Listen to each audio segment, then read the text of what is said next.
Bonjour et bienvenue dans le podcast Panajou. Moi c'est Deftom, je suis photographe et aussi l'animateur de ce podcast.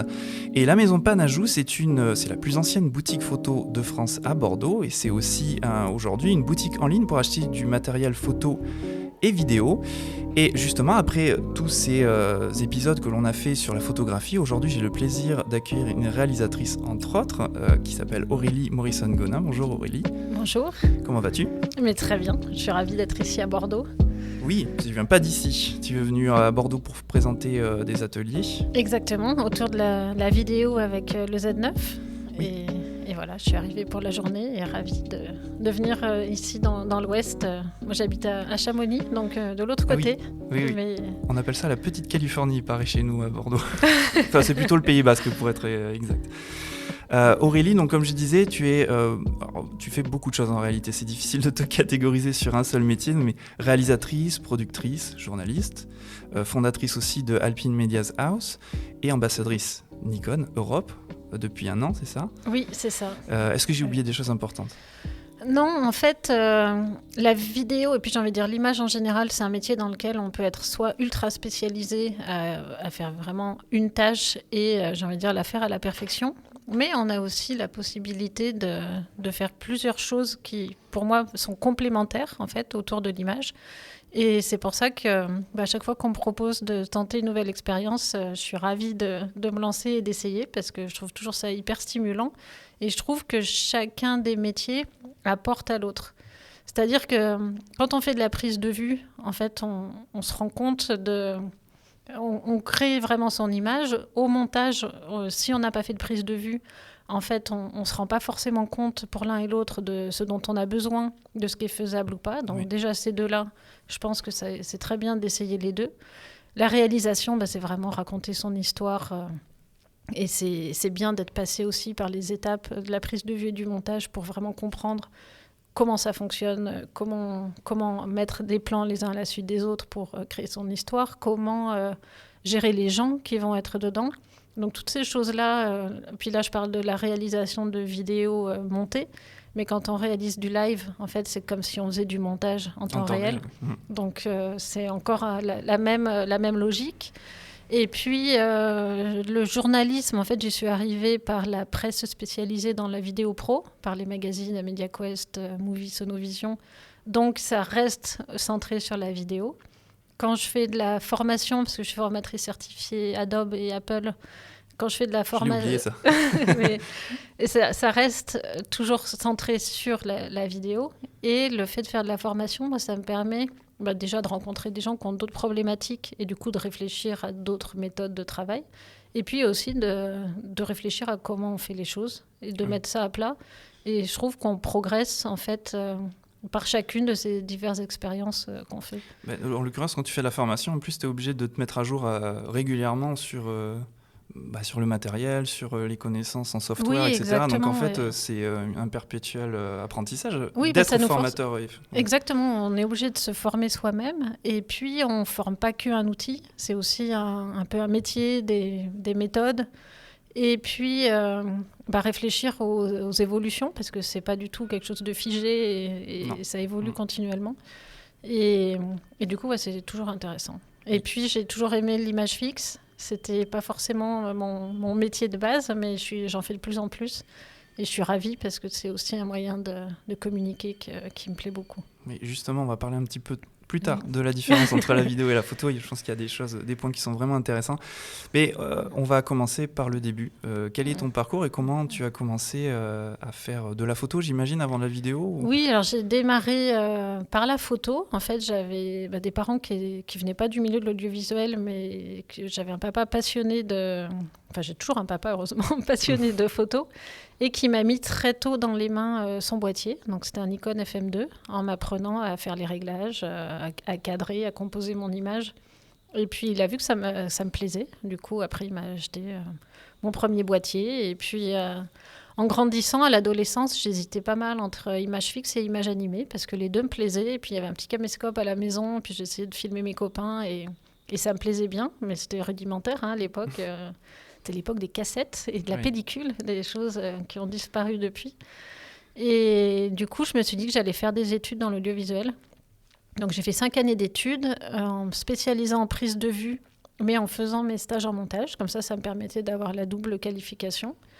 Et puis, à l'issue de ça, j'ai commencé à travailler comme assistante caméra en fiction, à l'époque où on tournait en pellicule, justement en 35 mm. Donc, c'était une très bonne école et puis un métier très technique qui m'a beaucoup appris. Pour le cinéma, du coup? Pour le cinéma, oui, dans vraiment du long métrage, du téléfilm, de la série. Là où je crois encore aujourd'hui, c'est vraiment un domaine où chaque métier est bien cloisonné. Toute c'est personne... hyper militaire. Ouais. Vraiment, tout le monde a une tâche bien spécifique. Voilà, ouais. Et puis c'est très hiérarchique, c'est-à-dire qu'on démarre en bas de l'échelle et puis on monte les étapes les unes après les autres. Et puis, comme je suis une fille et que il suffit de regarder les génériques de films pour voir qu'il n'y a pas beaucoup de femmes chez FOP. Alors c'est un peu progressé depuis 20 ans, mais quand même pas énormément. Mais c'est quand même à la marge. Donc je me suis rendu compte que je serais assistante toute ma vie, ce qui est un métier en soi, mais qui n'est pas forcément celui que j'avais envie de faire. Donc j'ai bifurqué divers chemins, parce que les chemins ne sont jamais très linéaires, m'ont amené à être responsable technique de l'école de journalisme de Sciences Po, où j'ai appris la formation, mais aussi le journalisme, puisque je participais aux cours avec tous ces grands professeurs. Donc ça a été hyper intéressant. Et puis j'étais salariée et en fait ça ne correspondait pas à ma personnalité. Donc j'en suis partie et je suis retournée vivre dans les Alpes où j'avais grandi. Et ça, c'était il y a 10-12 ans. Et là, je me suis vraiment mis à faire de la vidéo de sport, de montagne, donc à conjuguer toutes mes passions pour créer des vidéos de sport. Alors, essentiellement de montagne, mais pas que. Et puis des vidéos de tout type. Alors, on se situe en quelle année quand tu commences à faire de la vidéo Je dirais 2012. Donc, alors vraiment l'époque charnière où les appareils ont commencé à être très polyvalents entre photo et vidéo. Exactement. Et j'avais un peu perdu ma passion pour l'image avec les caméscopes vidéo qu'on utilisait pour le journalisme, qui faisait très news. Je trouvais vraiment pas ça excitant. Et puis... à titre perso, je me suis acheté le D90 de Nikon, qui était le premier réflexe qui filmait. Et j'ai retrouvé le plaisir d'avoir cette image chaleureuse avec une faible profondeur de champ, même si à l'époque, les codecs, c'était des gros pâtés de pixels, qu'aujourd'hui on trouve. Mais alors, c'est étonnant que pendant que tu m'expliques ça, j'ai revu il n'y a pas longtemps, j'ai revu une deuxième fois la série Dexter, je ne sais pas si tu connais, c'était une série... Non, mais j'ai pas trop regardé. C'est pas tant pour parler de la série, mais au générique, parce que c'est une série qui date de 2008-2009, peut-être quelque chose comme ça, et j'ai vu qu'ils avaient tourné quelques séquences avec des boîtiers Nikon à l'époque, et j'ai trouvé ça fou, et en même temps ça se voit énormément parce que ça a tellement vieilli. Je pense qu'ils étaient au max à 720p, enfin c'était... La vidéo a tellement progressé ces dernières années, et j'ai envie de dire elle continue de progresser. Enfin, là c'est 2-3 dernières années, c'est incroyable l'évolution. Surtout la dernière décennie, là, elle est folle. Voilà, avec l'arrivée des hybrides. Parce qu'au début, quand on tournait avec des DSLR, l'image avait ce côté vraiment agréable du fait d'avoir un grand capteur, mais la profondeur de champ très courte qu'on recherchait faisait que le point était difficile. Et on a quand même vu beaucoup de vidéos à moitié floues. Et depuis qu'on a ces hybrides, tous ces mirrorless, là c'est incroyable. Comme chaque année, ils sortent des boîtiers avec toujours plus de pixels, une cadence toujours plus élevée, des débits toujours plus importants. Et... toujours plus stabilisé, toujours... Non, mais c'est ça. Et plus facile à utiliser aussi. Enfin, je veux dire, léger. C'est plus léger. On les allume, on appuie sur REC et l'autofocus va trouver directement notre sujet. Enfin, c'est vrai. C'est quand même un autre monde par rapport à celui qu'on avait il y a ne serait-ce que 10 ans. Et avec... moi, je trouve que c'est une évolution qui est vraiment géniale. Et on peut se demander jusqu'où on peut aller. Mais en tout cas, en attendant, on est content de profiter du matériel qu'on a là. Et en même temps, je me fais l'avocat du diable, c'est aussi... On va vraiment parler plus en détail un tout petit peu plus tard, mais c'est aussi... peut y avoir des aspects plutôt négatifs ou des effets, des revers un peu. Bon, on en parlera. Peu trop ? Un peu trop, oui. C'est le mot, ça. Un peu trop de vidéos, par exemple. Bon, on en reparlera juste après. Je voudrais juste revenir sur ton parcours. Donc, du coup, tu as retrouvé passion pour l'image quand les appareils ont commencé à faire de la vidéo. Exactement. Parce que ça me permettait de retrouver cette image que j'avais connue en fiction avec des caméras ciné en 35 mm, mais dans quelque chose de compact et d'abordable financièrement, que je pouvais utiliser moi quand je partais en voyage et pour filmer mes copains, avant de vraiment s'y mettre professionnellement. Parce que professionnellement, il y a eu quand même quelques années où on était resté fidèle au caméscope HDV, etc. Avant vraiment de passer sur ces boîtiers. Peut-être parce qu'ils n'étaient pas faciles à utiliser, du fait notamment de ces histoires de mise au point, etc. Mais le format d'image qui n'était pas assez... La résolution qui n'était pas assez haute aussi, je pense. Oui, puis les codecs, c'est vrai que au début, c'était quand même pas... Il fallait les machines de guerre aussi pour monter derrière. Oui, voilà, enfin, il y avait toutes ces choses... Ça s'est démocratisé aussi, les logiciels de montage, la facilité de les utiliser, en fait, surtout, notamment, et les ordinateurs aussi. Non, mais les ordinateurs, enfin, toute la puissance qu'on a aujourd'hui... mais depuis la carte, enfin, je veux dire, quand on regarde la dimension d'une carte mémoire, et que ce soit sa vitesse ou sa capacité, c'est complètement dingue. Et les batteries... Quand j'ai démarré ma carrière, on avait des ceintures de batterie au plomb. Je veux dire, ça, aujourd'hui, et puis qui tenaient pas en plus. Je veux dire, c'était vraiment pas bon. Et je suis pas née au 19e siècle. Oui, donc, c'est vrai. On a tendance à oublier que c'était il y a pas si longtemps que ça. Il y a pas si longtemps. C'était il y a 20 ans. Et le progrès qu'on a eu, on peut faire aujourd'hui des prises de vue qu'on pouvait pas faire avant. Et alors, notamment dans ce que toi tu fais encore plus, parce qu'encore quand on fait de la fiction, on peut se poser, on peut avoir des conditions un peu différentes, mais quand on veut faire de la fiction soi-même, je veux dire, pas en équipe de cinéma. Mais toi, le sport, et notamment le sport en montagne principalement, c'est des sujets en mouvement très rapide. Oui, puis c'est des tournages pour lesquels il faut aller sur le site. Oui. Et c'est pas des conditions... Alors ça fait partie du plaisir, il ne faut pas se leurrer. Oui. Mais ça impose aussi quand même un engagement physique parce que c'est fatigant. Il y a quelques fois où on a un hélico qui va nous poser, mais c'est assez rare. La plupart du temps, on va monter avec nos athlètes qui sont plus en forme que nous et qui ont un sac souvent moins lourd. Et puis, on ne veut pas se faire attendre trop non plus. Donc, faut arriver à monter avec eux. Ce qui souvent veut dire quand même plusieurs heures de marche ou de ski de randonnée. Et puis quand on arrive, ne faut pas être trop fatigué parce que c'est là que le travail commence. Et ça, c'est quelque chose que t'aimes, ça. Moi, j'adore ça. T'es sportive de toute façon. Oui, et puis j'en fais d'autant plus pour être capable de filmer sans être à bout de souffle parce que sinon, ça ne marche pas. Et puis sans se dire, non, là, il faut que je marche encore 3 minutes. Non, j'y vais pas, je vais pas faire ce plan. Il ne faut pas être feignant pour faire ce métier. Et si on sait que le point de vue sera un peu mieux ou qu'on aura un autre point de vue qui viendra être complémentaire, faut y aller, quoi. Faut pas se dire, non, là, j'ai assez de plans, tant pis pour celui-là. mais ça, c'est des choses qu'on peut faire aujourd'hui parce que le matériel le permet. Si j'avais une caméra d'épaule et une ceinture au plomb, là, j'irais pas. Enfin, simplement, physiquement, ce serait pas possible. Et je trouve ça génial aujourd'hui qu'on puisse faire ça. Comment on faisait dans les années 90 pour aller filmer des skieurs à 3000 mètres d'altitude ? Alors, c'était beaucoup de la longue focale. Alors, en fait, j'exagère parce qu'il y a eu quand même une mode, enfin, une culture où on avait des très gros plans. Mais comme on tournait en pellicule, on avait des caméras qui n'étaient pas toujours très très grosses, des 16 ou des Super 8 qu'on pouvait emmener. Et après, il y a eu un peu cette révolution des longues focales et des prises de vue depuis hélico, où là, on a changé de... Mais c'est un peu le cas de tous les sports, même quand on regarde...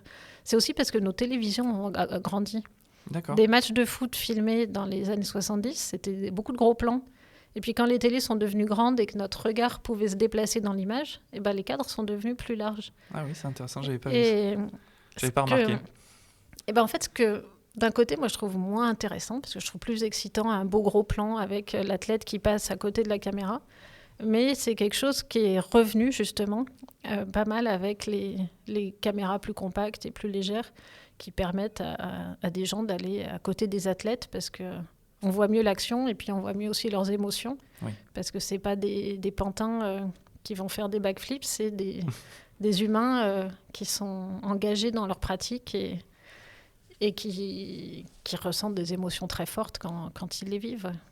Ça, je veux bien le croire. Pas surtout avec le sport. Hein. Le sport, c'est tellement un engagement de soi que y a forcément les émotions sont décuplées. Ouais, et puis moi, c'est ça qui m'intéresse aussi, Ouais. c'est de voir la tension dans le regard quand il démarre, c'est de voir l'excitation quand ça s'est bien passé.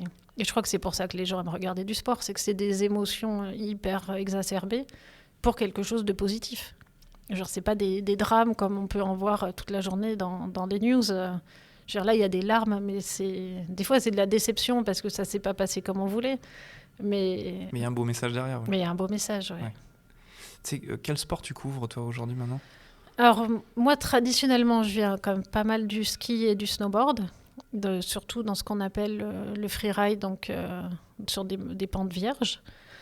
Et par exemple, l'hiver dernier, j'ai changé de type de ski puisque j'étais sur le ski alpin aux Jeux Olympiques.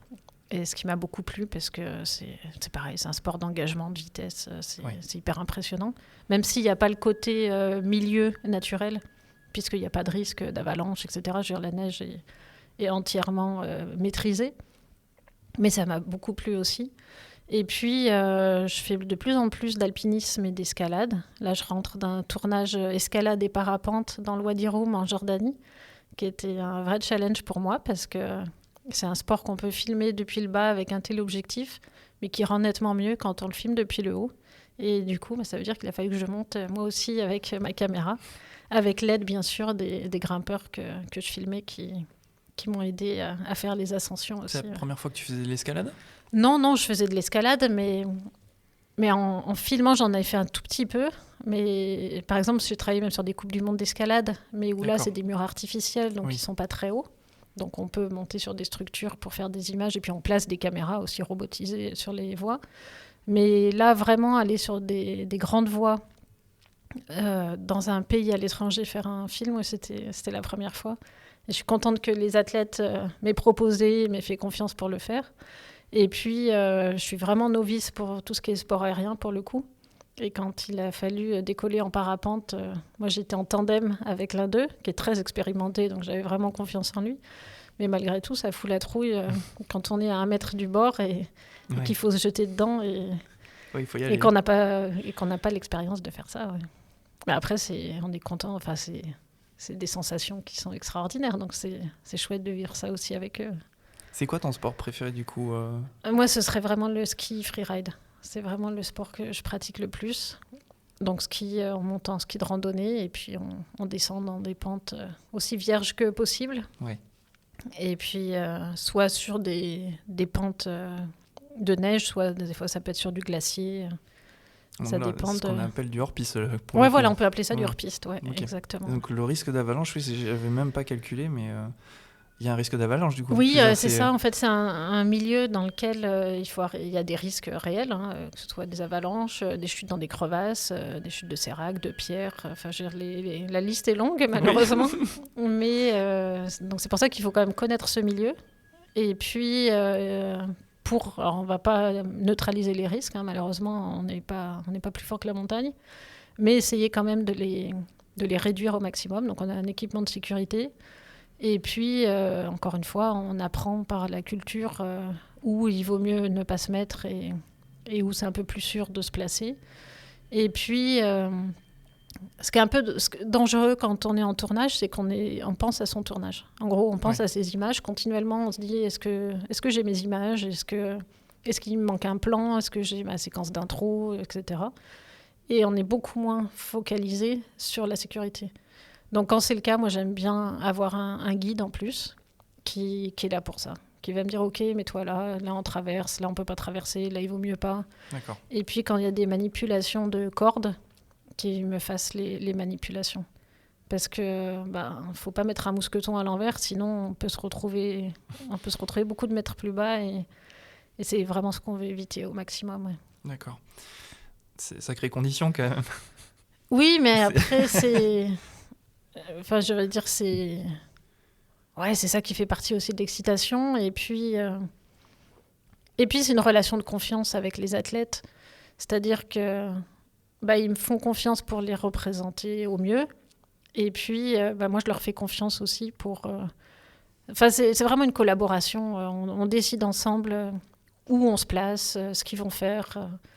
Et ils veulent pas que je me fasse mal, je veux pas qu'ils se fassent mal non plus. Et ouais, c'est vraiment une relation de confiance et c'est ça qui est super. Et comment ça se filme le sport alors du coup? Parce que là, par exemple, on a parlé de conditions où tu vas avec un sportif pour prendre plusieurs rushs que tu vas monter derrière, faire un clip en fait quelque part. Oui, exactement. Ouais. Mais tu fais aussi du live. Oui. Alors comment ça se passe Alors le live, c'est différent en fait. Je veux dire, il y a deux manières. Par exemple, quelqu'un qui fait une descente, soit on va le filmer avec une caméra. Et auquel cas, il faudra qu'on ait plein d'angles différents. Donc, en gros, soit il va faire la descente plusieurs fois, soit on va la faire en plusieurs tronçons. Et à chaque fois, la caméra va se placer pour avoir le plan suivant. Et c'est l'enchaînement au montage qui va créer la séquence. Soit, si on fait du live, là, on ne peut pas le faire avec une seule caméra. Donc, au lieu d'avoir plusieurs prises de vue, on va avoir plusieurs caméras. Et en fonction du budget, du type de production, on en aura plus ou moins. Une descente aux Jeux Olympiques, c'est 50 caméras. Une descente sur un événement de freeride à plus petit budget, ça sera au minimum 5 ou 6.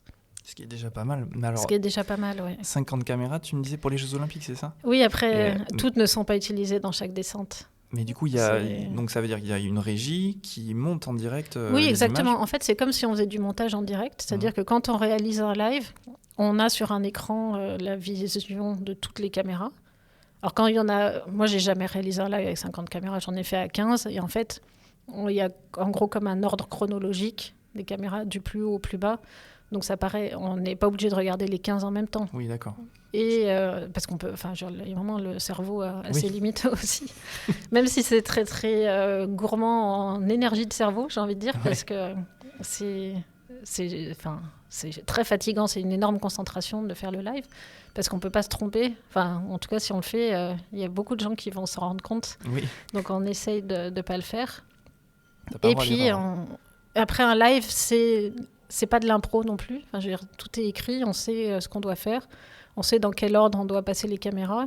On sait ce qu'on montre entre chaque action. Il y a une coordination aussi. Le sportif ne va pas partir si vous n'êtes pas prêt en régie ou... Alors, en général, on essaye de ne pas faire attendre les athlètes. La production doit être prête parce que c'est quand même le sport qui prime. Mais c'est un problème technique, par exemple? Je sais pas, j'imagine le pire, mais... non, s'il y a un problème technique, en général, le sport continue. Et puis après, au lieu d'être du vrai live, ça va être du différé. Et on continue à travailler comme si on était en live. Et puis on reprend derrière. Enfin, après, ça dépend des problèmes. J'imagine que si vraiment on perd toutes les caméras, là, peut-être qu'on arrête. Mais heureusement, j'ai jamais eu ce cas de figure. Oui. Mais c'est vraiment un travail d'équipe parce que c'est beaucoup de personnes qui mettent toutes leurs énergies ensemble pour arriver à produire un programme, en fait, ensemble. Et quand on réalise ce type de live, on parle en continu à tous les gens qui sont derrière. On parle à tous les cadreurs pour leur dire ce qu'on veut, pour leur dire quand ils sont à l'antenne, même si c'est des infos qu'ils ont par le biais des caméras. Mais on parle continuellement. Ça, alors là, j'ai plus le mot, la sollicitation du cerveau, je vais y arriver. La sollicitation du cerveau très fatigant. est très voilà, parce que là, tu es réalisatrice, tu es aussi monteuse en même temps en direct. Oui, ça revient à ça. La régie, ouais. Et en plus de ça, tu dois communiquer avec les éléments de ton équipe. C'est costaud. Oui, je m'en rendais pas compte jusque-là, mais en t'en parlant, je me dis... c'est très, très intense. Et moi, j'adore ça parce que c'est du stress positif. Je trouve que c'est hyper stimulant. Mais quand le live s'arrête, on est vidé, mais vraiment vidé. Ouais. On peut pas parler pendant plusieurs minutes. Hein. On est complètement cuit, mais c'est de la bonne fatigue, oui. On va dire. Et puis, quand tout se passe bien, que toute l'équipe a travaillé ensemble pour produire quelque chose, parce que c'est vraiment du travail d'équipe, c'est hyper satisfaisant. J'ai vu sur ton site internet que parfois tu es juste, entre guillemets, cadreuse, que ça t'arrive. Oui, par exemple pour les Jeux Olympiques. Alors pour les Paralympiques, j'ai réalisé du live, mais pour les Jeux Olympiques, j'ai fait un peu de montage aussi parce qu'on montait des profils d'athlètes, mais je suis essentiellement cadreuse. Et parce que c'est une exigence de qualité où on ne peut pas trop être multitâche, là pour le coup.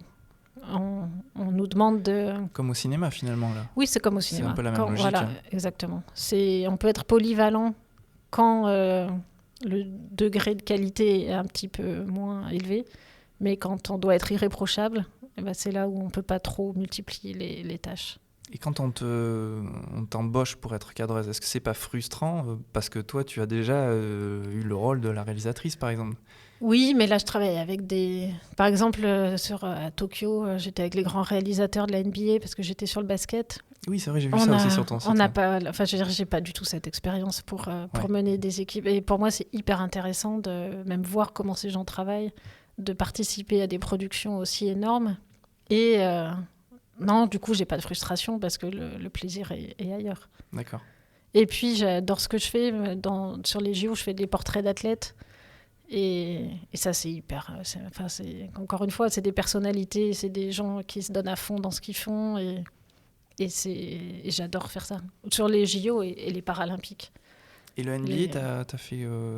c'était aux Jeux Olympiques aussi? Non, c'était oui, pas la NBA d'ailleurs, c'était Alors j'étais sur le basket aux JO. Donc oui, toutes les équipes du live, c'était des gens qui font la NBA, donc ils font des matchs toute l'année. Ils sont hyper rodés. Enfin non, c'était les Jeux Olympiques du basket. Voilà, c'était les Jeux Olympiques. Et la semaine dernière, j'ai réalisé un live de Coupe d'Europe de basket en Suisse. Mais là, c'était une réalisation beaucoup plus modeste que celle des Jeux Olympiques. D'accord. Et ça t'a intéressé, le basket, pour le coup, par rapport à ce que tu as l'habitude de faire, des sports plutôt extrêmes en toute honnêteté, pour moi, tous ces sports de ballon, je comprends l'attrait, stratégie, travail d'équipe, etc. Mais je ne mets pas ça au même niveau, mais après c'est un avis personnel, que les sports où les gens dépassent ce que le corps est capable de faire. Quelqu'un qui court très vite, qui nage très vite, qui saute très haut, je trouve ça incroyable en fait qu'on arrive à faire des performances pareilles avec son corps. Quelqu'un qui va sauter une falaise à ski en faisant un saut périlleux ou des choses comme ça, ça dépasse l'entendement en fait, ça dépasse ce que le corps est capable de faire. Par rapport au risque. Oui, et puis tous ces sports en plus qu'on appelle les sports extrêmes, il y a un degré d'engagement pour le physique qui est beaucoup plus important que quand on va mettre un ballon dans un panier. Oui. Et on peut se péter les genoux, mais c'est... Oui, voilà, mais après, je comprends l'engouement des gens qui regardent parce qu'il y a tout cet aspect stratégique, etc. Mais pour moi, j'ai plus de respect pour soit un athlète qui va être capable de courir plus vite que tous les autres humains de la planète, soit pour un athlète qui va se confronter à un milieu et qui va prendre des risques. Même, je veux dire, ça peut être quelqu'un qui fait des sauts sur du goudron, mais je veux dire qui engage son intégrité physique dans sa pratique. Je comprends. J'ai aussi une question par rapport avec tout le recul que tu as sur ta carrière aujourd'hui. Alors, c'est une question que j'aime de moins en moins poser, surtout en 2022, mais je vais quand même te la poser. Est-il difficile d'évoluer dans le monde du sport et de la réalisation en tant que femme ? Alors, comme je l'ai dit au début, j'ai eu des difficultés dans le monde de la fiction. Ça, c'est indéniable. Et puis, on m'a proposé des choses indécentes en échange d'offres de travail, ce que, bien évidemment, ont contribué à faire que je quitte ce métier. Oui. Dans le sport, j'ai jamais eu ça. Après, et puis, des fois, je dirige des équipes. J'ai 70 gars, parce que c'est quand même pas un sport, un milieu très mixte. La vidéo, c'est quand même très, très masculin. J'ai dirigé des équipes avec que des gars et ça se passait très bien. J'ai pas eu... Au contraire, ils étaient vraiment presque protecteurs, vraiment avec moi et ça s'est toujours super bien passé. Et même quand c'est des petites équipes, quand on est 3-4 et que je suis réal et que j'ai mes collègues cadreurs avec moi, ça se passe super bien. Tant mieux. Oui, tant mieux. Ouais. Mais c'est sûr que c'est pas ce qu'on a l'habitude d'entendre dans le cinéma notamment. Donc Non, après moi je travaille pas sur les gros sports type football, rugby, donc je connais pas du tout ces milieux. Donc je sais pas comment ça se passe, mais j'ai envie de penser que ça se passe bien aussi. Et il y a un photographe qui m'avait dit un jour, dans tous ces sports de montagne, en fait, ils font un esprit de cordée.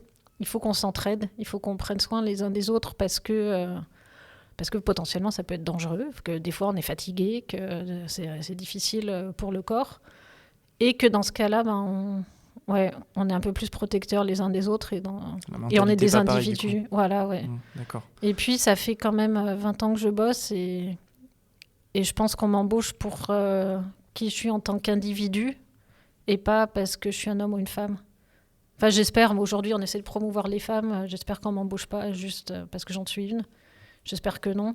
On connaît les discriminations positives aussi, donc ça existe. Oui, mais je ne crois pas qu'il y ait de quota de toute façon sur le nombre de femmes qu'il faut dans les productions pour l'instant. Donc, en tout cas, pour m'expliquer, je dis c'est une question que j'ai de plus en plus de mal à poser parce que je suis conscient des inégalités hommes-femmes, ça c'est indéniable, on peut pas se voiler la face.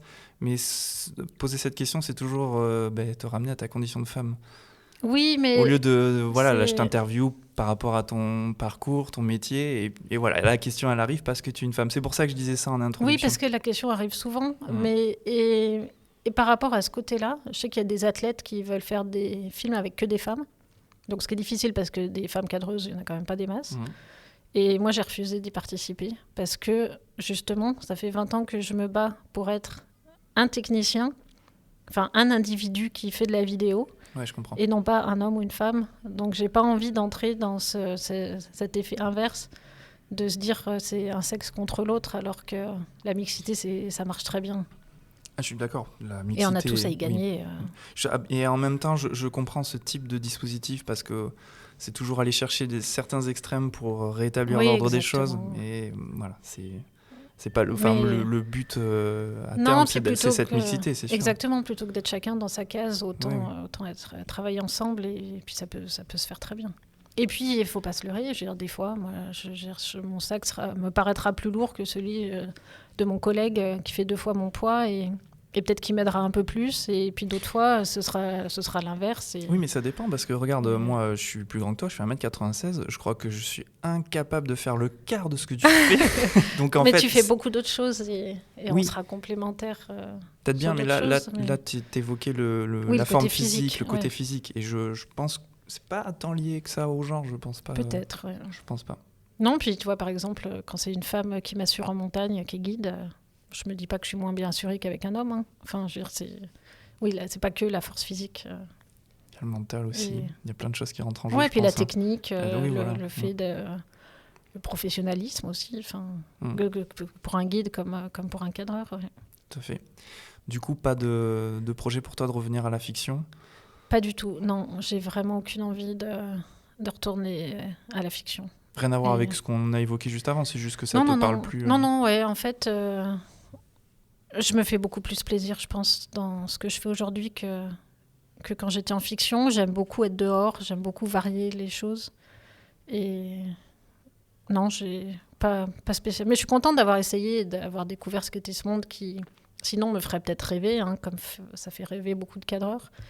Et puis ça a pris quand même, je veux dire, des modes narratifs qu'on retrouve dans d'autres types de vidéos. Hein. Donc ça, c'est toujours intéressant d'avoir démarré là-dessus. Ça t'a forcément apporté une expérience supplémentaire. Voilà, complètement. Exactement, ouais. Okay. Tout ce qu'on fait, je veux dire, apporte. Et puis il y a des moments dans la vie, dans la carrière, où on sent que tout ce qu'on a fait avant se rassemble presque à un moment, un instant T. Et c'est super fort, ces moments-là, où on se dit « Ah ouais, tout ce que j'ai fait pendant ces années, ça me sert là. » Et c'est chouette d'avoir fait tout ça. Ouais, carrément. Ouais. Est-ce que tu as une anecdote comme ça d'un événement sportif, quelque chose de drôle ou de cocasse qui t'est arrivé durant ta carrière ? Drôle, je sais pas, mais ouais, il y a des moments qui sont quand même particulièrement forts. Là, ce qui me vient à l'esprit, c'est une nuit qui avait marqué tout le monde et qui a soudé tous les gens qui l'ont vécu ensemble. Parce que, je veux dire, quand on est en équipe, on partage beaucoup d'instants forts. On était en Alaska pour filmer un événement de freeride avec une régie, donc avec un live, donc installé sous une tente sur un sommet en montagne, accessible qu'en hélico. Donc un vrai challenge technique pour ceux qui ont fait la régie. Et à partir du moment où la régie tourne, il ne faut plus l'éteindre. Parce qu'au moins, on sait que ça fonctionne. D'accord. Et puis, quand il fait très froid, les machines ont du mal à démarrer. Donc, ce qui veut dire qu'il faut des gens qui remettent de l'énergie dans le groupe électrogène en continu. Et donc, des gens qui dorment là-haut. Et moi, j'ai rêvé que de ça. Moi, je voulais aller dormir sous la tente. Et j'ai eu l'occasion une nuit où on était un petit groupe avec des aurores boréales qui étaient autour de la tente.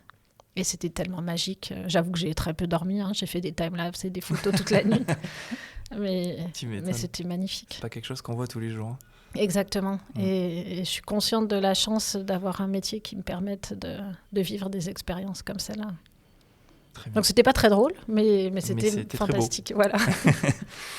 On va parler un petit peu de matériel. Et puis on va parler Nikon aussi, puisque tu es ambassadrice Nikon, donc je suppose que ça va être très lié à Nikon dans tous les cas. C'est quoi tes boîtiers, ton ou tes boîtiers de prédilection aujourd'hui ? Alors mon boîtier vraiment de prédilection, c'est le Z9, donc, qui correspond à tout ce dont j'ai besoin aujourd'hui pour une caméra. Que ce soit son volume déjà, sa taille et son gabarit, ça correspond exactement au type de caméra que j'utilise, que je peux mettre dans mon sac et que je peux transporter avec moi en montagne, qui est ultra robuste. Je l'ai déjà mis dans des tempêtes de neige, du blizzard, et lui, il n'a aucun souci avec ça. La batterie tient hyper bien. Et puis ça me permet de filmer en 4K à 120 images par seconde avec du son, avec une stabilisation qui est hyper bonne, un autofocus qui me permet d'avoir un volume de rush utile énorme, parce qu'en gros, lui, il arrive à suivre son sujet. Donc, au lieu d'aller piocher quelques secondes où l'image est nette au milieu d'un rush, là, je sais que mon image entière va être exploitable. Et ça, c'est un vrai atout. Mais pas d'effet de pompage aussi sur l'autofocus. Non, c'est incroyable. Ouais. Non, c'est vraiment impressionnant et c'est hyper confortable. Quand je dis que la vidéo devient de plus en plus facile, les caméras en font partie. Enfin, ça fonctionne quand même de mieux en mieux, avec une fiabilité énorme et puis des fichiers qui ont une finesse, une qualité. C'est magnifique. Enfin, là, ça a tellement progressé ces dernières années. Et ça fait des années où chaque fois, en fait, on se dit « j'attends telle caméra qui sort, elle a l'air trop bien ». Et puis 6 mois après, il y en a une autre, alors on ne savait pas trop sur laquelle se fixer. Et quand le Z9 est sorti, je me dis je crois que là, c'est bon, en fait. Et puis c'est le moment où je suis devenue ambassadrice Nikon, donc ça a été parfait. Justement, j'allais te demander, c'est quoi ton histoire avec Nikon ? Et mon histoire avec Nikon, déjà j'ai découvert la photo en utilisant le FM2 de mon père. Et puis après, je travaille pas mal avec Adobe depuis des années. Et j'avais animé une conférence pour Adobe sur la vidéo. Et j'avais utilisé des fichiers que j'avais filmés avec mon D800, je crois, à l'époque. Et puis il y avait quelqu'un de chez Nikon dans la salle qui a vu qui a reconnu les fichiers et qui m'a dit on devrait faire des trucs ensemble. Et c'est le moment où il sortait le D810. Donc à l'époque, il m'avait demandé de présenter les fonctions vidéo du D810. Et puis ça fait presque 10 ans du coup. Je crois que ça doit faire 8-9 ans, je pense, le D810. Je pense, oui. Là, j'ai plus la date en tête. Mais ça doit être à peu près ça, je dirais 2013 peut-être. Ouais. Et ensuite, régulièrement, en fait, on s'est appelé et puis je leur dis tiens, tu fais quoi ? Là, je vais en Papouasie. Alors, il me fait passer un petit boîtier sous-marin pour que je fasse des images en Papouasie avec le boîtier. C'était pas un Coolpix ? Je crois que j'ai vu la vidéo. La W130. Oui, c'est ça. Au début, je me suis dit, qu'est-ce que c'est que ce Fisher-Price ? Et en fait, il était trop bien. Pour le coup, un appareil grand public, pas du tout professionnel. Non, un petit jouet, mais super bien pour faire des images dans l'eau. Et puis, qui avait des fonctions, vous savez, les timelapses avec les filets d'étoiles. Oui. C'est l'enfer à faire. Ouais. Et là, en gros, le truc est paramétré. Et ça fait un petit boîtier pas cher que je laissais partout pour faire mes timelapses pendant que je tournais avec mon D800. Donc, non, ça a été super bien. Puis après, je leur dis, tiens, là, je vais au Pakistan. Donc, ils me prêtaient une caméra.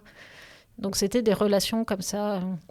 Et puis, comme j'écris dans des magazines sur la vidéo pro, je testais leur matériel aussi pour les magazines. Donc, eux, ça les intéressait aussi d'avoir mes retours et puis les avis dans les magazines, bien sûr. Donc, on a eu cette collaboration un peu pas très étroite pendant des années. Et puis, ça fera 2 ans en mars, ils m'ont appelé pour aller filmer des tutoriels, puisqu'ils savent que je suis formatrice aussi, autour des boîtiers Z. Et puis là, on s'est rapprochés. Et puis, quelques mois après, ils m'ont dit on voudrait étoffer un peu notre groupe d'ambassadeurs et avoir quelqu'un qui fait de la vidéo. Et j'étais très honorée, bien sûr, d'intégrer leur équipe aux côtés des grands noms qu'on connaît. Oui. Et puis, parce que je crois que je suis la seule vidéaste du Team Europe. Et je trouve ça très bien que Nikon s'oriente vers l'image animée. Parce pour l'instant, ils ne sont pas très connus sur ce secteur-là. Et c'est assez injuste parce que leur matériel est super bien. Donc, si je peux modestement les aider à se faire connaître dans le secteur de la vidéo, j'en serais ravie parce que ça mérite vraiment. Oui, même parfois, bon, je m'en cache pas, je suis très nikoniste aussi, mais même le Z9, la sortie du Z9, j'ai l'impression que ça passe un petit peu à la trappe, pour certains photographes en tout cas qui gravitent autour de moi, parce qu'évidemment, Oui, j'imagine. c'est pas des chiffres sur internet que j'ai trouvé, hein, je parle vraiment de mon expérience personnelle, j'ai l'impression qu'il n'a pas été vu, entendu ce Nikon Z9, alors que c'est une révolution. Ouais, je sais pas pourquoi, c'est incroyable. Mais oui, pour moi, comme je disais, il a tout ce que j'attends d'une caméra. Et pour en avoir testé pas mal, que ce soit celle de mes collègues ou sur des tournages où on nous fournit le matériel, etc. Et il a tellement de qualité. Quand je dis qu'on peut faire du 120 images en 4K avec le son, c'est parce que c'est pas le cas de tous. Je veux dire, c'est vraiment des atouts. Que l'autofocus est un des plus performants du marché. La stabilisation est impeccable. Et puis les formats de fichiers, c'est... La caméra, elle a 1 an. Oui, c'est ça. Un an. an. Je dirais pas non, mais j'ai vu des nouveaux boîtiers sortir là il y a quelques mois. Ils ne font pas le poids par rapport aux Z9. Exactement, ouais. Donc, l'avance de Nikon est impressionnante là pour le coup. Voilà. Et puis moi, j'appelle ça une caméra, ce qui fait aussi des photos. Oui. Et c'est agréable aussi de l'utiliser en appareil photo. En l'occurrence, moi, je l'utilise en appareil photo, oui. Voilà. Et moi, je l'utilise pour l'essentiel en vidéo. Mais j'ai tellement de plaisir à faire des photos avec aussi que, du coup, grâce à lui, j'en fais de plus en plus. Et c'est quoi ta focale de prédilection ? Alors moi, j'utilise beaucoup le 24-120 parce que voilà, il me permet en fait, c'est l'objectif que je vais garder en continu dessus et c'est hyper confortable de l'avoir. Il a une magnifique qualité. Et puis en complément, j'utilise un 100-400, mais qui ne va pas être forcément, évidemment, l'optique que j'ai en continu dessus.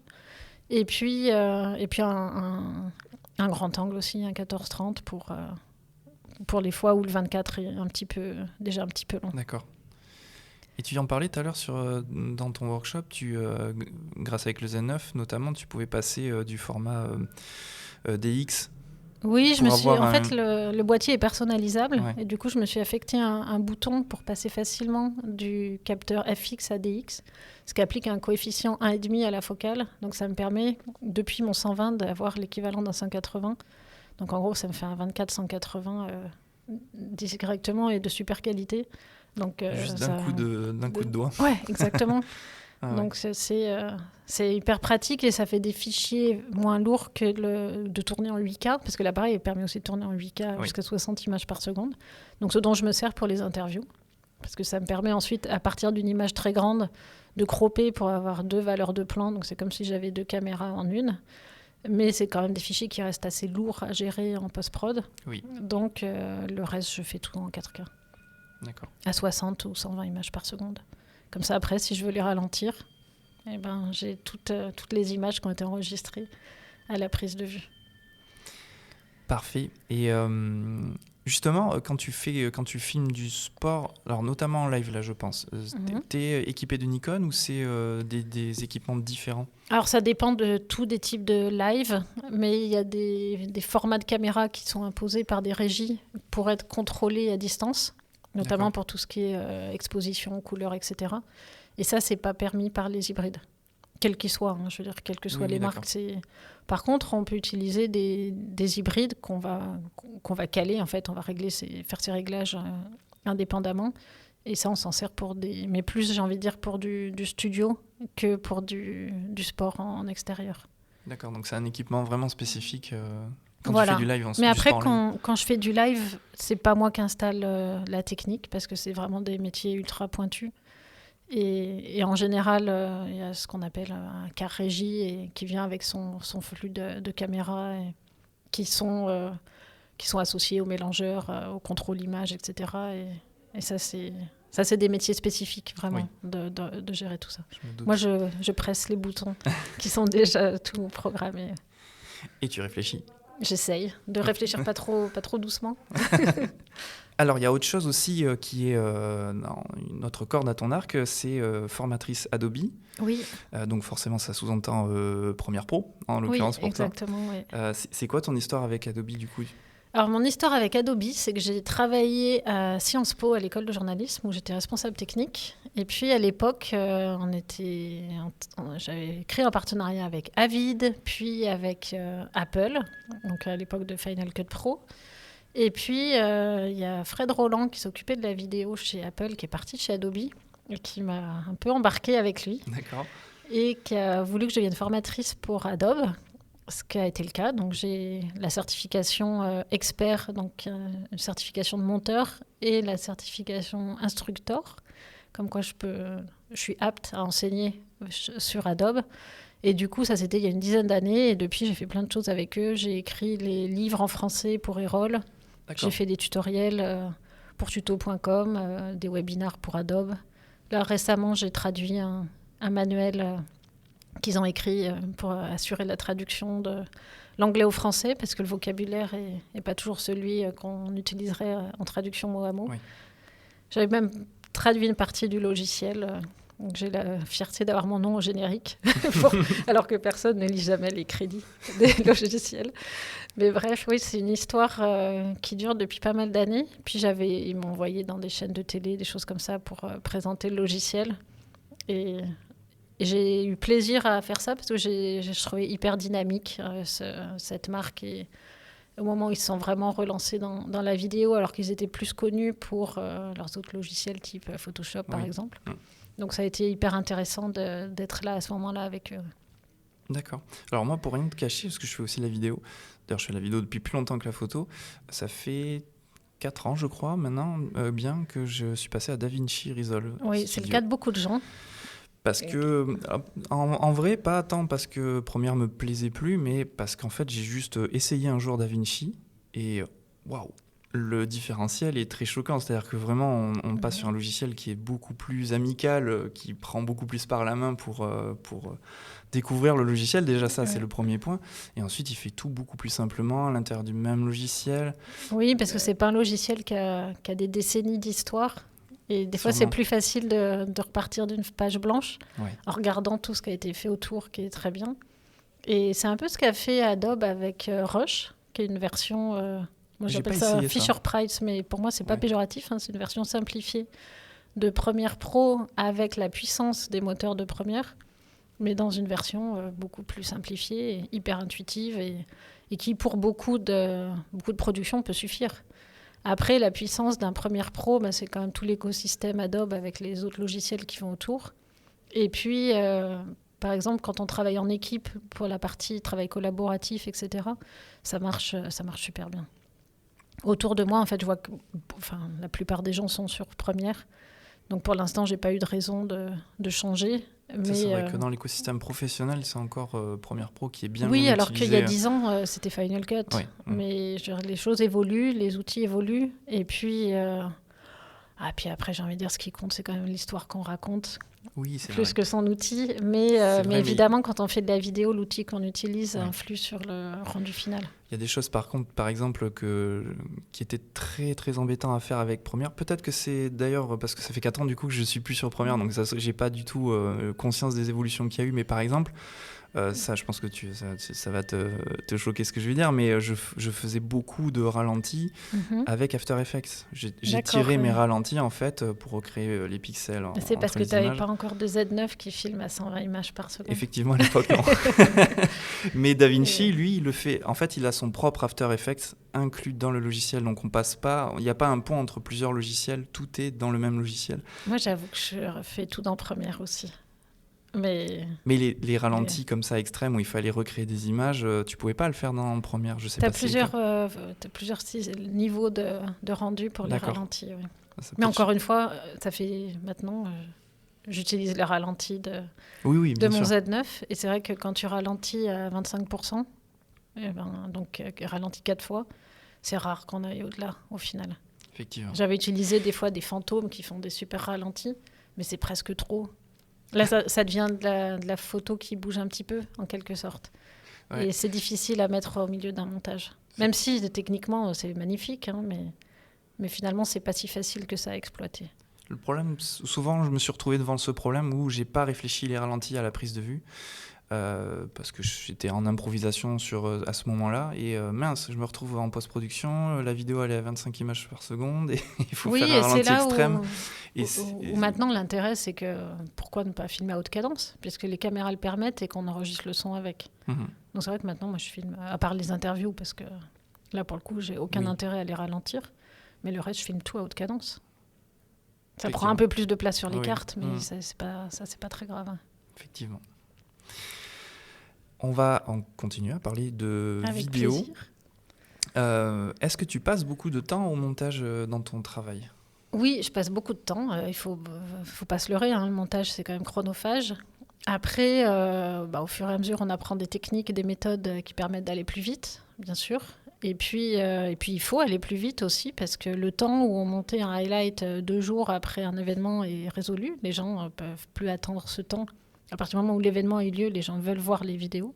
Donc, il faut, nous aussi, qu'on monte beaucoup plus vite. Alors, avec du montage qui sera plus basique, forcément. Mais il faut être super efficace. Donc, oui, pour une vidéo, en fait, il n'y a pas un temps à la minute. On ne se dit pas, tiens, on met 2 jours par minute montée. Ça ne marche pas comme ça.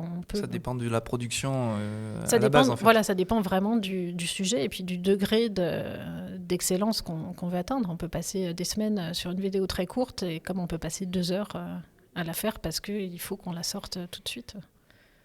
Et pareil, même question, même si ça fait partie c'est pas vraiment le montage, mais l'étalonnage, tu passes beaucoup de temps sur l'étalonnage ou tu fais plutôt confiance à tes caméras pour ça ? Moi, je suis pas très bonne pour ça. J'aime bien quand les choses avancent, quand ça va vite, et je suis pas quelqu'un qui va passer une journée sur un plan, vraiment. Et en photo, c'est pareil. Je veux dire, en retouche. Alors, c'est peut-être un manque de perfectionnement, mais...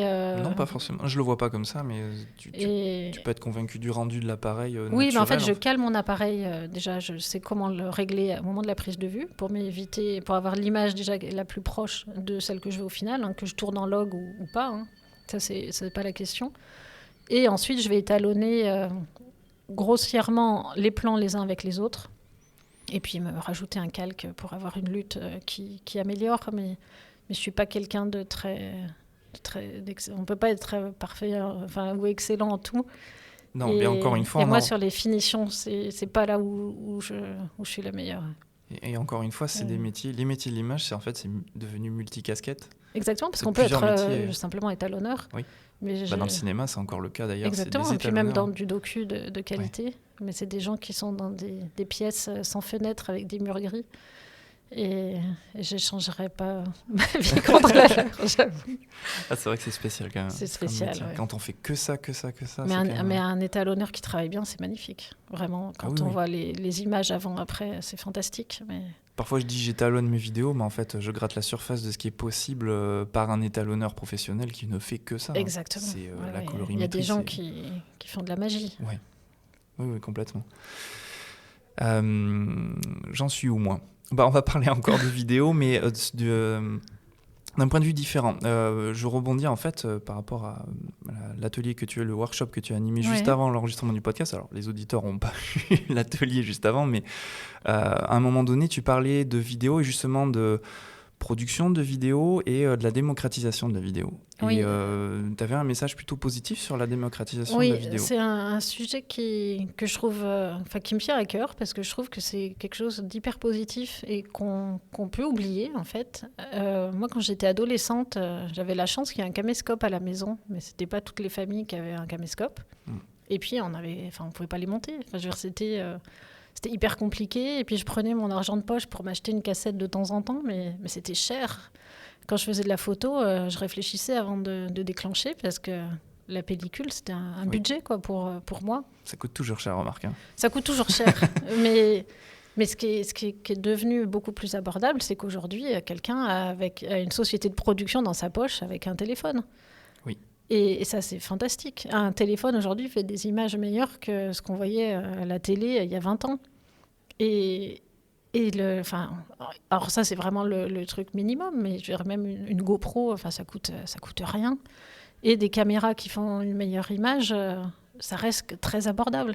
Une caméra, un ordinateur, aujourd'hui, avec un portable, on fait du montage.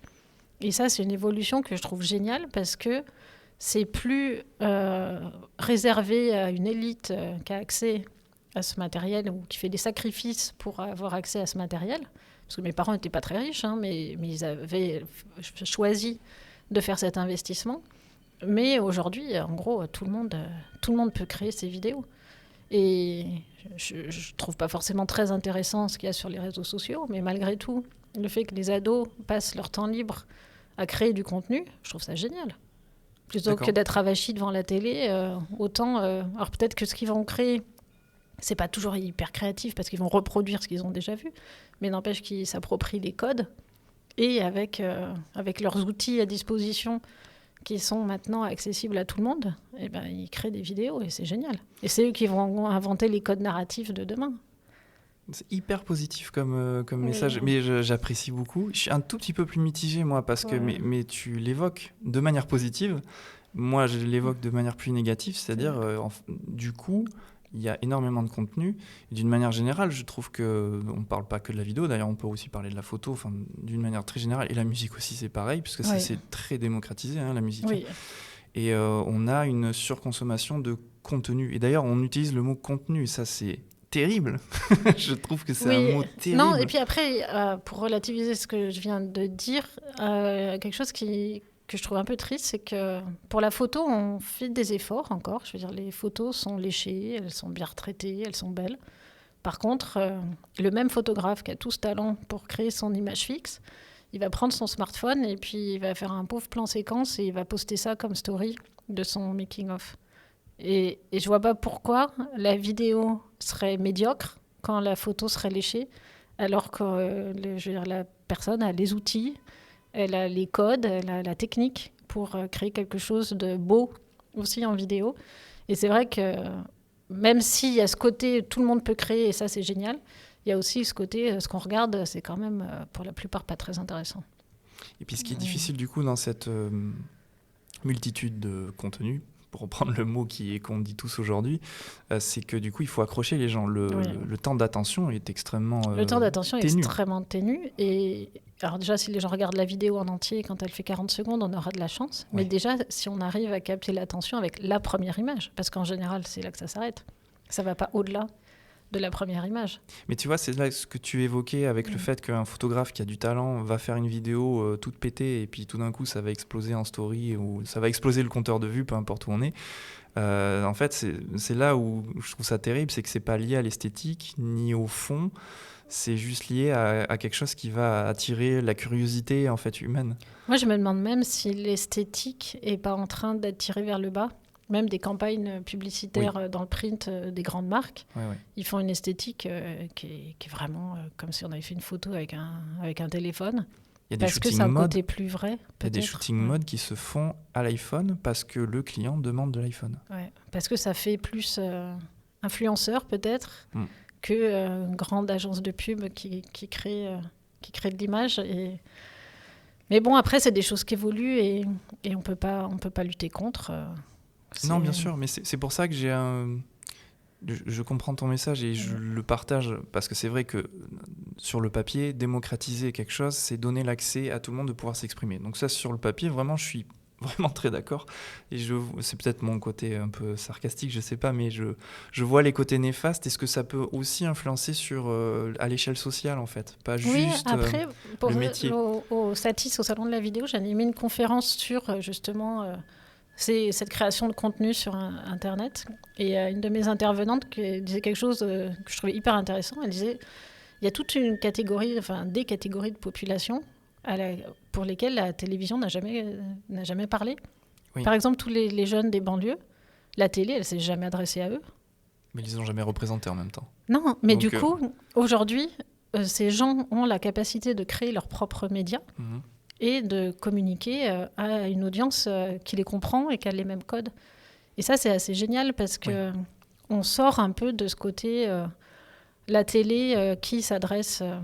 formatée. Voilà, exactement. Et aujourd'hui, moi, je sais pas communiquer forcément avec des ados de 15 ans, mais eux, ils savent communiquer entre eux et ils ont les moyens de le faire. Et alors, c'est peut-être pour apprendre à se maquiller les yeux, mais j'ai envie de dire, c'est peut-être plus créatif de faire ça que que d'être juste assis à regarder la télé. De s'ennuyer, déprimé. Ouais, voilà. Oui, non, c'est vrai. Dans l'absolu, c'est vrai. Mais après, je veux bien croire que grandir dans cette profusion d'images ne doit pas forcément être évidente. Non. Et puis, je pense, parce que là, on en parle, c'est intimement lié aux réseaux sociaux. Oui. Et du coup, il y a aussi ce côté, la pression que les jeunes, pas que les jeunes d'ailleurs, mais la pression que se mettent les créateurs de contenu pour réussir, pour...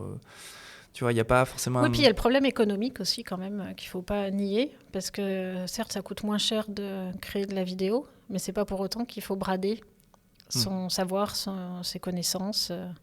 Et c'est un petit peu la difficulté aujourd'hui, même des jeunes qui veulent se lancer, c'est d'arriver à être pris pour créer du contenu sans scier la branche sur laquelle ils sont assis en travaillant gratuitement, parce que si tout le monde travaille gratuitement, il ne faut pas se leurrer, je veux dire, plus personne ne sera payé. Et c'est là où on est dans un système qui ne concerne pas que les créateurs de vidéos. Je veux dire, tous ceux qui se disent influenceurs ou même les athlètes, c'est pareil. Puisque, moi, il y a des marques qui me proposent de me donner une paire de skis et je leur dis, non, parce qu'une image, ça vaut une paire de skis. Donc, j'aime mieux vendre mes images et m'acheter mes skis. Enfin, je veux dire, ça paraît anodin, mais... Et puis, une paire de skis, c'est pas un mug ou un bonnet. Enfin, je veux dire... Et c'est toute cette économie-là à laquelle il faut quand même faire attention, parce que la photo en souffre énormément. Oui. Pour l'instant, la vidéo, on est un peu protégé parce que c'est peut-être un peu plus compliqué de créer une vidéo que de faire une photo. Et que les gens, pour l'instant, sont encore prêts à payer pour ça, en tout cas les services de communication, etc. Mais plus ça va devenir facile et plus ça va être compliqué de le monétiser. Mais après, ce qui fait que les gens... embauche des sociétés de production, c'est qu'ils ont une garantie de contenu, que c'est du professionnalisme, toutes ces choses-là qui se payent et qui continueront à se payer. Et puis on parlait du live tout à l'heure, je pense que s'il y a quelque chose qui va sauver la télé, c'est peut-être bien le live. Parce que la moyenne d'âge ne cesse de croître. Aujourd'hui, on a 63 ans d'âge moyen pour la télé, ça fait beaucoup. Oui. Les jeunes ne regardent vraiment plus la télé. Mais je pense que quand il y a des grands matchs comme le foot, par exemple... Là, il y a tous les âges et toutes les catégories sociales qui sont devant leur écran. Mais ça peut, je pense que c'est pas lié à la télé, ça peut se déplacer. Hein. Ça peut se déplacer dans les smartphones. Oui, c'est vrai. Et d'ailleurs, par exemple, pour les Fashion Week, qui sont des lives à gros budget, maintenant, ils produisent une image, ils ont un cas régie pour faire du 16/9 pour les télés et les écrans d'ordi, notamment de nos pays occidentaux. Et pour le marché asiatique, ils ont un autre cas régie qui fait du live pour les téléphones. En 9/16e du coup. Ouais, en 9/16e. Parce qu'il s'y prête bien. Ouais. Je veux dire, pour quelqu'un en pied qui marche, c'est tout à fait approprié. Mais c'est vrai qu'on n'a pas l'habitude de voir ça. Non, et c'est une évolution. Ouais. Intimement lié au smartphone. Mais ce qui est rigolo, je serais curieux de voir où c'est qu'on en sera dans 10-15 ans, je dirais, ou peut-être 20 même. C'est que les smartphones, à terme, peut-être disparaîtront pour une autre type de technologie. Donc c'est curieux de voir à quel point là, ça a été, l'évolution a été rapide avec les smartphones, mais vraiment très rapide, au point d'influencer les types de matériel qu'on a aujourd'hui entre les mains. Oui. Mais en fait, ça se trouve, ça ne va pas durer si longtemps que ça. Pour l'instant, ça a pris une place. Moi, je me dis, de mon vivant, je pense que c'est la plus grande révolution. Ça et Internet. Ouais, Internet, c'est quand même les deux choses qui ont vraiment changé notre vie au quotidien. Quand on regarde le nombre d'heures passées par écran chaque jour, je veux dire, quand on voit ce que nos téléphones nous disent, ça fait quand même peur de voir la place que ça a dans nos vies, pour tous les types de communication, que ce soit pour communiquer avec nos proches, photographier notre place de parking pour se rappeler où on est. Je veux dire, c'est tout ce qu'on fait avec nos téléphones. Mais encore une fois, au Satis, j'ai animé une conférence sur l'avenir des caméras où on réfléchissait ensemble à vers quoi on peut encore progresser, parce que ça arrivait à un tel niveau que... Justement, c'est une des questions que je voulais te poser, donc allons-y. Donc j'ai eu plaisir d'animer cette conférence en faisant venir des gens de chez Nikon, Sony, des chefs op, des gens d'EcoProd, en disant voilà, et puis en faisant vraiment intervenir le public. D'ailleurs, c'est en replay, si vous voulez le voir sur le site du Satis. Et c'était passionnant. Et puis, il y a Baptiste d'EcoProd qui est intervenu en disant, vous savez que dans 10 ans, il n'y a plus de cuivre sur la planète. Donc peut-être que le frein va venir de la raréfaction des matières premières qui sont indispensables pour l'instant pour faire des conducteurs. Alors, ils vont sans doute trouver des alternatives ou aller miner les décharges pour aller retrouver tout ce qu'on a jeté ces dernières décennies. Mais peut-être que le ralentissement, il va venir de là. Que le coût de l'énergie aussi, avoir tous ces serveurs qui tournent pour diffuser des vidéos de chats dans des cuisines. Peut-être qu'il y a un moment où on se dira que ça ne fait pas trop de sens. Toy Story, c'est quand même la consommation de Calais pendant 6 mois. Juste en électricité. Enfin, je veux dire, c'est des choses qui sont complètement dingues. Ouais. Donc, ça va pas dans le sens de l'écologie, de toute façon. Pas du tout. Et pour l'instant, on est à fond là-dedans. Mais peut-être que ce qui va changer, ça va pas être qu'on s'est lassé ou quoi. Parce que quand j'enseigne à des étudiants, je leur dis, est-ce que vous pensez que les réseaux sociaux vont s'arrêter ? Ils me disent, jamais. En fait, ils ne peuvent que exploser. En fait, il y en a un qui disparaîtra, peut-être que Facebook disparaîtra et qu'un autre va apparaître. TikTok est interdit aux États-Unis. Enfin, je veux dire, c'est des choses... ça peut apparaître comme ça peut disparaître très rapidement. Et d'un côté, je trouve ça rassurant de se dire que c'est pas des choses immuables, mais malgré tout, je crains que ce soit un renouvellement perpétuel. Sauf si l'énergie devient trop chère et qu'il faut l'économiser. Ce qui est peut-être souhaitable. Hein. On commence de toute façon à en voir les effets, parce que par exemple, on parlait du Z9, le Z9 n'a pas été épargné par la pénurie, mais je veux dire, comme tous les boîtiers, de toutes les marques, de toutes les industries. Et puis le Z9 fait de la 8K, et on se dit, est-ce qu'on va continuer à avoir de plus en plus de pixels sur nos capteurs ? Mais l'Europe veut interdire les écrans 8K, parce qu'encore une fois, c'est trop énergivore. D'accord. Donc, est-ce que le frein va pas venir de ça, en fait ? Ouais. Et puis, à un moment, est-ce que notre œil est capable de... Enfin, je veux dire, avoir un capteur 8K aujourd'hui, c'est vraiment bien pour, comme je le disais tout à l'heure, avoir des images dans lesquelles on peut cropper pour un rendu final en 4K, qui est quand même devenu un format de production de plus en plus utilisé. Mais est-ce qu'après, on a besoin d'aller toujours plus haut ? On verra. Mais disons que si les formats d'écran n'évoluent pas, ça ne sert à rien d'aller plus haut que la 8K. Alors, pas pour la production, mais pour la captation. Oui, bien sûr. Il parle même, par exemple, pour des matchs de sport, d'avoir un très grand capteur, et en gros, à l'intérieur duquel on croppe avec un travelling qui suit le ballon. Ah oui, d'accord. Je veux dire, ça, c'est des choses qui sont tout à fait faisables. C'est dingue, ça. Moi, je trouve ça génial, en fait, toutes ces choses qui peuvent se faire. Où en fait, on a une grande image à l'intérieur de laquelle on va découper nos différents en temps réel, du coup. À la prise de vue, tu décides où tu vas prendre ton image dans l'intégralité du capteur. Exactement. Non, mais si ça arrive entre nos mains... Ça se fait déjà entre la 8K et de la HD. Ouais. Il y a des systèmes comme Pixelot qui fait ça. D'accord. Et là, il parle de faire ça encore plus grand. Ok. mais je veux dire, c'est pas créer du contenu dans des résolutions gigantesques, parce que ça, effectivement, peut-être que l'intérêt sera limité. Mais c'est bénéficier de capteurs avec des quantités de pixels pour, au lieu d'avoir 25 caméras, d'en avoir une. Eh bien. Et pour toi, personnellement, par rapport à ton utilisation, qu'est-ce qui te manque aujourd'hui dans une caméra, s'il te manque quelque chose ? Ce qui me manque dans une caméra, là, franchement, quand j'utilise le Z9, si, j'aurais envie qu'il soit tout petit, qu'il pèse rien. Mais il y a un moment, il ne faut pas se leurrer. Je veux dire, on ne peut pas avoir cette puissance dans un tout petit jouet qui tient dans la main. Puis il reste la réalité de l'optique. Avec les verres, exactement, c'est ça. Et puis, il y a un côté agréable à sentir la densité de sa caméra. C'est un côté rassurant et puis agréable. Mais il y a certains tournages, quand je dois gravir des parois, pour lesquels des fois je prends un Z6 II avec un 24-70 à f4 parce que l'ensemble est plus léger et compact. Mais je ne sais pas si le Z9 pourrait tenir dans un corps... On verra quelles sont les évolutions plus tard. Mais... J'avais posé cette question à Jean de Gasté et Nicolas Gillet, que j'avais en invité. Et ils ont été malins, ils m'ont retourné la question et j'ai été pris de court. Je ne savais pas vraiment ce que j'attendais pour l'avenir d'une caméra. Qu'est-ce qui me manque ? Et en vrai, moi, je leur ai sorti cette idée qui est vraie, qu'aujourd'hui, en parallèle du numérique, je fais beaucoup d'argentique encore aujourd'hui. Ce qui fait que c'est une façon de faire, une philosophie de la photo qui est plus ralentie, qui est plus posée. C'est pas du tout les mêmes. Oui, on réfléchit avant de déclencher. On réfléchit beaucoup plus. Donc du coup, je voyais pas vraiment ce que je pouvais souhaiter de plus sur une caméra aujourd'hui. Et en y réfléchissant, il y a peut-être un truc qui serait incroyable, c'est de pouvoir filmer et prendre des photos en même temps. Mais des photos en RAW. Hein. Oui, d'accord. Ouais. Ça, Parce que moi, ce que je fais actuellement, c'est que je filme. Oui. Et puis, dans mon logiciel, j'extrais des images fixes.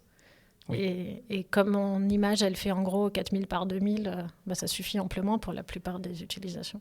Oui, mais si tu veux faire une expo avec du tirage papier en 4x5, là, t'es limité avec ton JPEG. Mais malgré tout, dans les livres que j'ai publiés, il y a beaucoup d'images qui ont été faites comme ça. Quand j'écris dans des magazines, la plupart des images d'illustres, elles viennent de la vidéo. Parce que moi, on va pas... Enfin, ça n'a pas été un problème. Oui. Ouais. Dans ce type d'utilisation, j'entends bien. Mais il y a pas très longtemps, j'ai tourné un tout petit court-métrage et je voulais absolument faire des photos et des vidéos. Et d'ailleurs, j'ai fait avec le Z9. Et je me suis retrouvé avec les filles à leur refaire faire à chaque fois les choses, la mise en scène en photo et en vidéo. Parce que tirer du JPEG, des captures d'écran, ça m'ennuyait un petit peu. Et surtout qu'en plus, je filme 2 fois plus que la cadence d'image. Oui. Je filme pas à des hautes fréquences pour avoir justement cet aspect cinéma pour un court-métrage qui est... oui, bien sûr, là ça fait tout à fait sens. Ouais. Et donc du coup, c'est comme ça que je me suis rendu compte, oulala, c'est vraiment, ça commence à être compliqué quand il faut penser à la photo bien, que ça soit irréprochable esthétiquement, mais aussi penser à la vidéo et que ça soit esthétiquement irréprochable. Ouais, puis ça a été infernal pour moi. Oui, parce qu'on pense pas forcément, la narration est quand même pas exactement la même. On pense pas de la même façon toujours. Ouais. Mais après, techniquement, je crois qu'il y a des caméras où tu appuies sur le déclencheur pendant que tu filmes et ça te génère un JPEG. Ouais. Ça ne générera pas un RAW. Mais là, avec la puissance de calcul du Z9, je suis même étonné. Vu que tu peux filmer en RAW, j'ai envie de dire, à la limite, tu retouches ton image vidéo en RAW et après tu en extrais un JPEG. Oui, j'ai pas essayé ça. Ça, c'est possible. Et avec des formats de fichiers qui sont hyper volumineux, où tu as une plage dynamique qui est très grande. Oui, c'est vrai. D'ailleurs, là, je me revois sur le logiciel DaVinci, quand tu fais une capture d'écran, il te propose en JPEG ou en TIFF. Donc si tu pars de la vidéo RAW 8K et que tu fais une capture en TIFF, ça doit quand même être... Ouais, ça doit quand même déjà être volumineux, je pense. Ouais. Il faudrait que j'essaye, tiens d'ailleurs. Ça m'y fait penser. Et on m'a pas encore proposé de tirer des 4x3 de mes images. Ouais.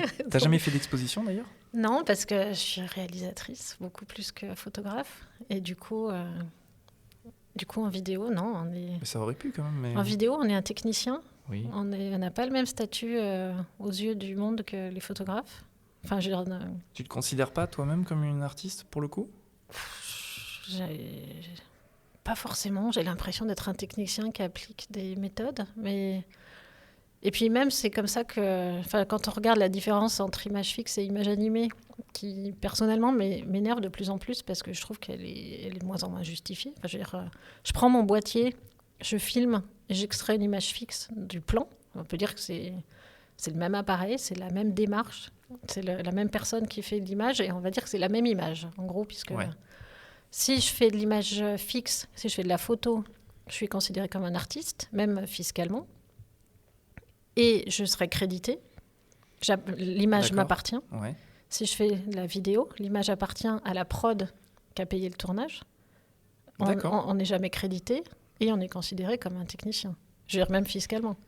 C'est quand même cocasse que tu t'expliques parce que c'est vraiment la même image au même moment. Oui, et alors ça, peut-être que ça faisait sens il y a 20 ans quand le marché de la photo et de la vidéo n'étaient pas les mêmes. Ouais. Mais ça le fait de moins en moins. Oui, là, alors aujourd'hui, non. Aujourd'hui, non. Et je trouve ça un petit peu frustrant d'avoir cette différence entre les deux. D'accord. Je savais pas ça. C'est quand même... C'est pas à jour, quoi, du tout.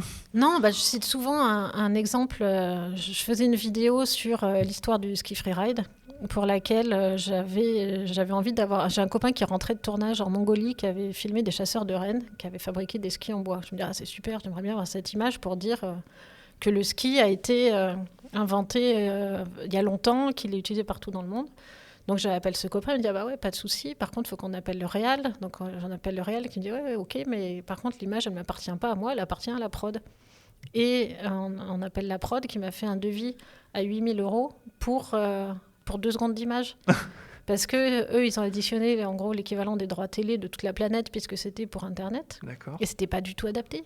Et je veux dire, le chef-op qui avait filmé l'image où le réal qui avait demandé au chef-op de le faire avait aucun droit sur ces images qu'ils avaient faites. Ouais. La prod, elle était dans un bureau à Paris, elle n'était pas en Mongolie avec eux.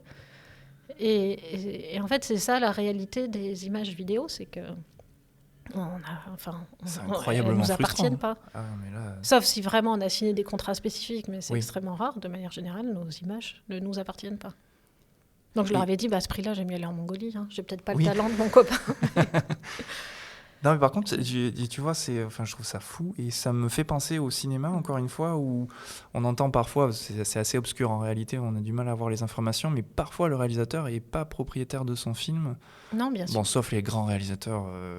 Oui, qui après, ont pas- tout dépend les- des contrats qu'on Oui, qu'on voilà, filme, tout dépend mais- des contrats. Mais même un réalisateur pas trop connu, il peut réaliser son propre film, où il est auteur de son film, mais il ne va mais pas il être l'a pas propriétaire. financé. Ouais. Enfin, C'est celui propre- qui finance, qui possède. et c'est- Bon, c'est- après, en télé, il y a aussi cette économie des droits télé Oui. qui font que c'est pour ça aussi qu'il y a, je veux dire, il y a tout un tas d'historiques et tout un tas de raisons pour ça. Mais pour des petites vidéos qu'on va faire ben, soit, ça me paraît un peu dépassé. Ah oui, complètement. Mais parce que, enfin, si on fait un parallèle avec la photo, tu peux être. Donc, j'ai fait ma photo, je suis ayant droit de ma photo. Je peux signer une cession de droit pour une telle utilisation, mais je reste quand même ayant droit de ma photo. Si je veux l'utiliser pour.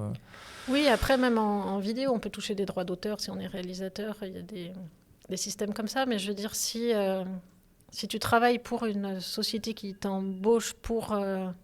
même si c'est un événement, hein, par exemple, moi je travaille sur un événement de ski, je ne possède pas les images Oui, d'accord. que je filme. Ah, c'est ouf. Mais, Ok. et sachez-le, Oui, oui. c'est bon à savoir Ah ouais. pour pas se faire avoir. Ouais. Oui, oui, clairement. Pour clôturer ce chapitre sur la vidéo, tu disais dans le workshop que tu as animé tout à l'heure que le photographe aujourd'hui a tout intérêt, je sais pas si tu l'as dit comme ça, mais je le dis comme ça, tu m'arrêtes si je me trompe, a tout intérêt à faire de la vidéo ou à être à jour en vidéo, savoir faire de la vidéo Oui. et pour le proposer. Les clients demandent de plus en plus de faire à la fois des vidéos et de la photo. Et ils ont bien compris que notre matériel permettait de faire les deux. Ils n'ont pas forcément... J'ai envie de dire que les budgets com sont restés les mêmes, c'est juste qu'il faut produire plus de contenu. Donc le budget par type de contenu va être moindre, mais la multiplication fait qu'au final, je pense qu'on est à peu près pareil, voire même au-delà. Hein. Aujourd'hui, tout le monde veut créer du contenu. Mais quelqu'un qui fait que de la photo, ça va être un peu plus dur pour lui. Il y a quelques années, j'étais intervenue à l'école Louis Lumière en section photo, parce qu'ils pensaient qu'il fallait que les élèves, les futurs photographes, sachent aussi faire de la vidéo pour répondre aux besoins du marché du travail. Et je pense qu'ils avaient raison là-dessus. Je pense que le marché de la vidéo se porte mieux que celui de la photo, sans doute parce que, comme on disait tout à l'heure, c'est un peu plus compliqué à faire. Et c'est un peu risqué aujourd'hui de ne pas faire les deux. Ce qui peut être terrible pour certains, j'imagine. Je pense que c'est très difficile pour certains. Parce que c'est malgré tout deux savoir-faire différents. Oui, puis la narration n'est pas la même. Oui. Non, mais je pense que la vidéo se porte mieux. Et puis après, quand des clients demandent à faire les deux, comme on disait tout à l'heure, c'est pas forcément possible de refaire jouer les scènes, les actions, un coup pour la photo, un coup pour la vidéo. Donc des fois, moi, ce que je leur dis, c'est arrivé rarement. En général, il y a quelqu'un qui fait la photo et l'autre la vidéo. Mais ce que je leur ai dit, c'est on privilégie la vidéo. Et ensuite, je fais ma vidéo et j'extrairai une vingtaine d'images fixes directement du logiciel. Ce qui suffit pour des réseaux sociaux, des choses comme ça. Mais je pense qu'il vaut mieux privilégier la vidéo aujourd'hui. C'est terrible. Oui, je m'explique. Non, mais parce qu'en plus, moi, je suis de formation, je suis vidéaste. Et aujourd'hui, je préfère la photo que la vidéo. J'ai l'impression que du coup, je suis un petit peu né à la mauvaise période. mais donc, je disais, c'est terrible. Oui, non, je sais faire les deux, moi, du coup. Je suis le profil, typiquement, où je vais pouvoir... je pense que c'est une chance. Polyvalente. Mais qu'il faut garder cette polyvalence. Oui. Ouais. Mais quand je disais c'est terrible, je voulais pas être aussi dramatique, mais c'est vrai que moi qui préfère la photo... Voilà, ça m'ennuie un peu, mais bon, c'est comme ça. Après, c'est l'évolution. Puis je vois autour de moi beaucoup de photographes, même des gens qui ont la cinquantaine bien tassée, ils se mettent tous à faire de la vidéo parce que c'est la demande de leurs clients et puis parce qu'ils se rendent compte qu'ils ont besoin de rajouter cette corde à leur arc. Mais il y a de la place pour tout le monde. Je veux dire, comme on disait, il y a des tels flux incessant de vidéos qui sont créées qu'il y a du marché. Même en photo, il y a un flux incessant Oui, de en photos. photo aussi, ouais, c'est vrai. Aurélie, on a bientôt fini ce podcast. C'est un peu dans la continuité de ce qu'on vient d'évoquer. Qu'est-ce que tu aurais comme conseil à donner à des débutants et notamment des jeunes personnes qui voudraient faire ton métier ?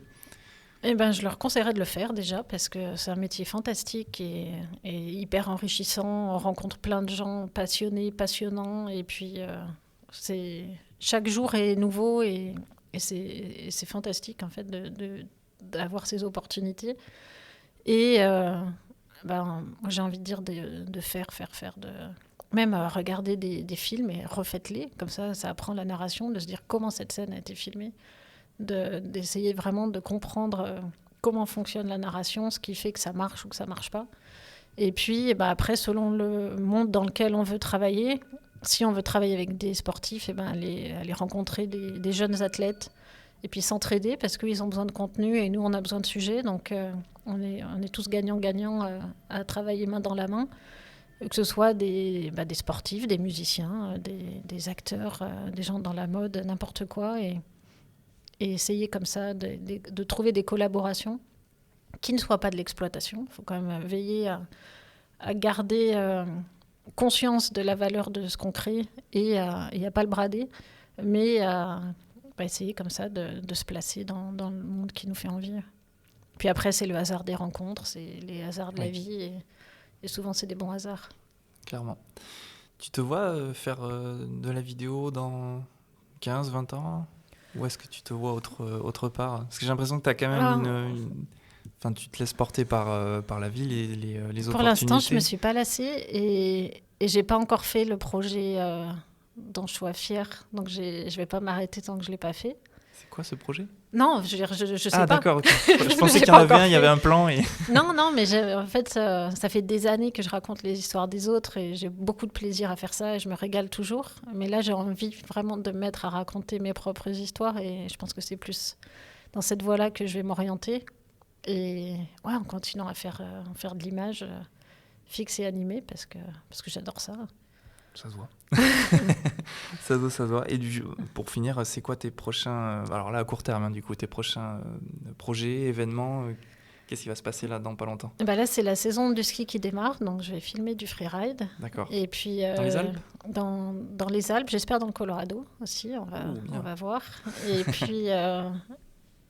Et puis, je rentre de Jordanie, j'ai filmé plein d'images d'escalade et de parapente. Oui, que tu as déjà commencé à montrer sur les réseaux sociaux. Donc je vais monter tout ça avec grand plaisir. Donc il y a une vidéo qui va arriver là-dessus sur ce sujet. Au printemps sans doute, oui. D'accord. Comme quoi, ça met du temps de monter une vidéo. Oui, puis là pour le coup, ça va être plutôt un format de 30 minutes, donc ça prend plus de temps qu'une vidéo de 40 secondes. Que tu vas diffuser comment du coup ? On va par une société de distribution. D'accord. Qui va la distribuer, puis on a envie de passer en festival aussi. Super. Avec les athlètes, donc comme ça on va aller rencontrer le public et c'est toujours des moments sympas. Écoute, je te souhaite le meilleur pour tous tes projets. Merci d'avoir accepté cette invitation. C'est un plaisir. Très passionnant. Et merci, chers auditeurs, d'avoir écouté ce podcast. Merci pour votre attention. Et on se retrouve tout bientôt pour un nouvel épisode. Salut. Salut.